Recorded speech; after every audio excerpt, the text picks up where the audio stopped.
rookie quarterback situations. Cam Ward's going to be a week 1 starter. I think we can all agree on that. He says he's going to throw the F out of the football between now and the start of training camp. That fired me up, fired everyone up around here.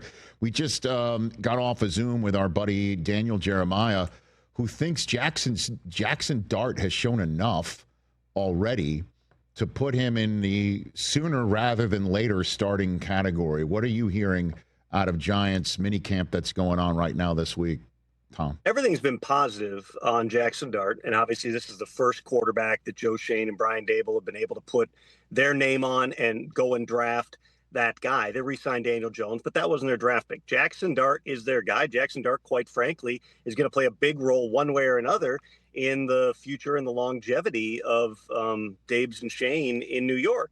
At the same time, they brought in Russell Wilson to be the starter and to be the guy until whoever at the time they were going to draft, it ended up being Jaxson Dart, until that person was ready to be the guy. I fully anticipate we're going to go into this offseason. Russell Wilson's going to continue to take the vast majority of the number 1 snaps. He's going to be QB1 as we go into training camp and as we enter the first preseason game.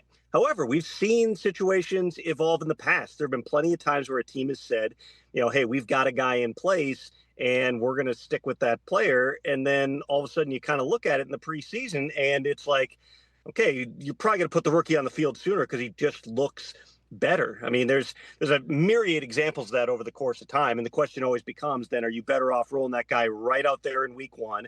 Or is it, okay, we kind of committed to this, there's probably not the greatest comparison for Giants fans, but just one that comes to mind is when the Bears signed Mike Glennon and then drafted Mitch Trubisky. I was at that first preseason game and Glennon got the crap knocked out of him. Trubisky came in and he looked really good and he's fast and he's got a big arm and all those types of things. That were the reason Trubisky went as high as he did.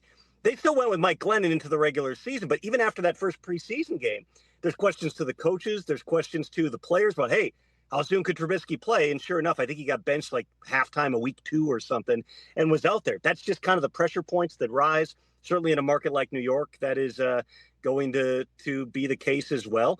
And this is a really interesting offseason for quarterbacks because we've also got a situation in Cleveland where, the public side of things is going to be very, very noisy as we go through training camp in the preseason with the Browns. Yeah, you're right. That's not a great analogy for Giants fans. You're not wrong. I would happen to be a I remember. Was that the one where Glennon just flipped a ball? Was it like a pick six? It was awful. He was trying to throw it away.